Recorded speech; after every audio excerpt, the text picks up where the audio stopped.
Hello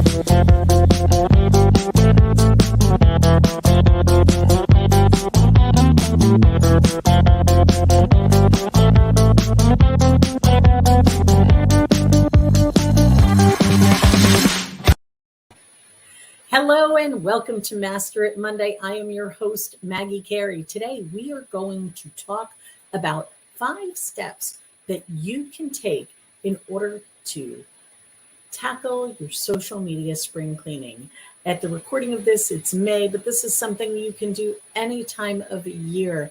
This is something where I really think businesses need to take a look at to keep their social media looking fresh and vibrant. So we're going to be talking about today is how you can give your social media a little bit of sunshine and fresh air and brighter days, because for many people, it's traditional to clean their homes during the season. But for business owners, this is a great time for you to sweep through your social media.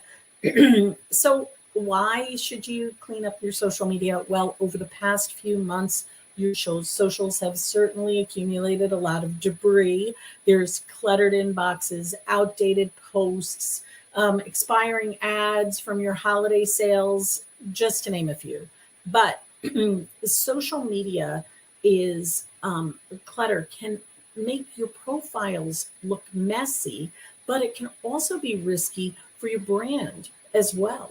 The spring cleaning your socials is a great way to ensure your brand stays fresh, and this project will allow you to also stay on track with the latest trends. I'm going to give you 5 tips today, and at the end of today's Master It Monday, I have a special treat for you that you'll be able to take and download, because this is something that I really think you need to have. It's a checklist that's going to give you steps of what you can do to clean up your social media and apply these 5 tips that we are going to be sharing with you today, because these proven ways that I've gone through to tackle your social media spring cleaning are simply actionable steps. You can do this this month to breathe new life into your business social media profiles. Now, and don't forget, stay to the end, and I'll give you my spring cleaning checklist, okay?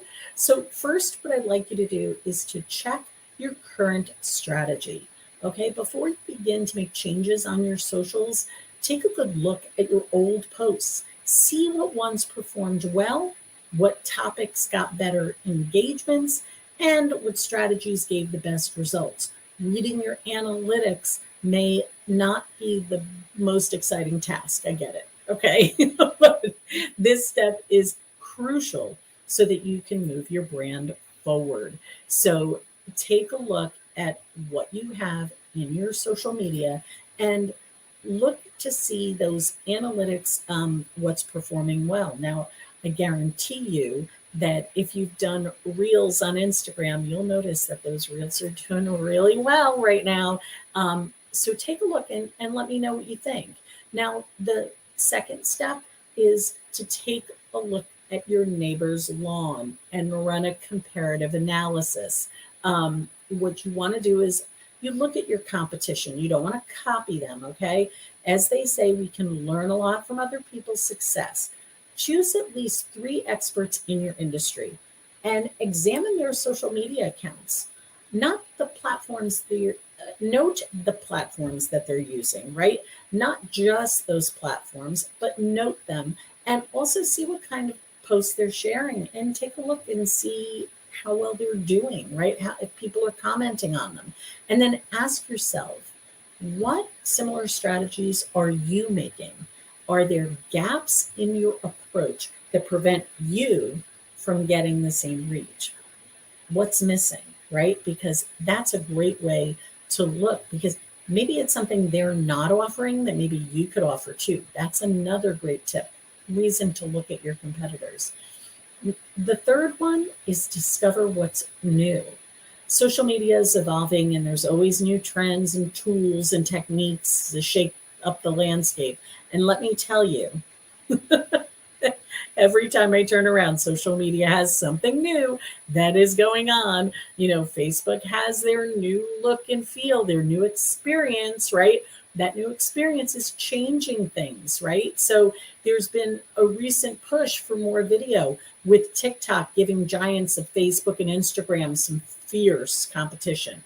So consider those new things if they're right for your brand. Always run it through the filter of your brand and start learning new features. And you can always check in our old videos to see some of the new features that we share on our Master It Mondays.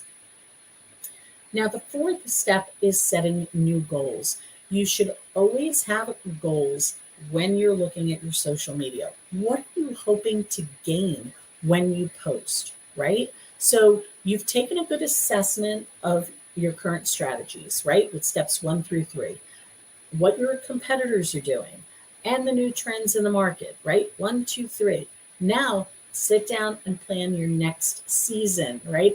Identify how your business goals have changed in the past year and how social media can reflect those changes. Remember, your online presence is an extension of your brand, right? So it plays a key role in promoting your business. Whether you're looking at expanding your reach, trying a new platform, or simply planning to maintain your current progress, identifying the goals you want to achieve for the next year, mapping them out into a clear strategy for success. Don't just look at your social media as a thing you have to do and post. Don't just post randomly.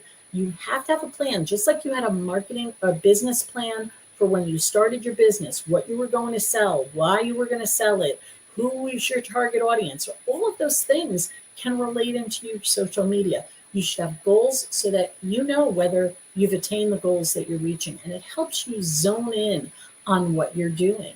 Now, the last step, the fifth step, is to prune your profiles. So pruning your profiles is fun, all right, for me, maybe not for you, but this is the place where you can see if your fence needs a new fresh coat of paint and your garden needs a good weeding, right? Like, these are things that you do in your socials. Let's take a run over to your profiles. Do you have an updated profile photo? Have you had new headshots done? Maybe you should pop them in there. Those do great. Change up your cover image, right? Give it something new so people are like, ooh, maybe it's a new product you're selling. Maybe you're doing something seasonal, right? The change, don't leave the same old up there. Brighten it up, change it up so that people see something new and it'll draw their eye. And always look at your bio section to improve your brand's, those keywords that you're using. When you do things like this, you improve your brand's overall look and your discoverability. And then take a look. Are there any irrelevant posts that you want to archive? Maybe they're outdated. Maybe you don't offer that product anymore. Archive them, right? Check to see if your website URL is active and the links are all working. Make sure your profile contains the correct contact details. Oh my gosh, your phone number, your business hours, what products and services you're offering. All of those things are so important. And sometimes we forget to check our social. So take this moment of spring cleaning to do that. And lastly, you want to make changes to your old passwords to secure your accounts. I have 35 years experience in IT. One of the things that used to frustrate the heck out of me was people with the same passwords, or taking a Post-it and putting it on their computer with their password. Oh my gosh, drive me crazy. But let me tell you, when you don't change your password, you're leaving yourself open, and people can take over your account. So please change those passwords on a regular basis. Take this time to do that. Those 5 tips are really there to help you with, giving you some ideas. But I promised you at the end, I would give you a cheat sheet, right? I'm going to give you this very cool sheet that you can find. There will be a link in the chat below that in the comments below that'll also contain a link to our blog post that will have this, so you can download it, right? So here it is. This is our social media spring cleaning checklist. And this checklist is going to give you a list of things that you can just mark off and do. And on the different platforms, you can do it. Some you can do on all, some you can do on some, and remember, these are great ways to get your spring cleaning done, and a little checklist so you can do one at a time. You can go through and do all of these for Instagram, all of these for Facebook, however you want to organize this, but at least it gives you a place where you can go and get your social media spring cleaning done for you. So that is my gift to you to help you with your spring cleaning. Remember, when you clean your social media, you're revitalizing your online presence, you're boosting your brand image, and it gives you the space to engage with your real audience. Remember, when you're posting on social, you're communicating with other people, not just a computer. So doing it now saves you from future stress and allows you to plan for a productive year. If you need a hand, go over, download our spring checklist. You can always schedule a strategy session with me, Maggie Carey at Master It Media. I'm here to help you take the commotion out of your promotion. I hope you found our spring cleaning tips helpful today. If you found our spring cleaning list helpful, please make sure you give us that thumbs up, leave some love in the comments below, and always feel free to reach out and let us know if there's a topic you would like covered on Master It Monday. Have a fabulous day, everyone, and I hope to see you next Monday at 2 p.m. Eastern.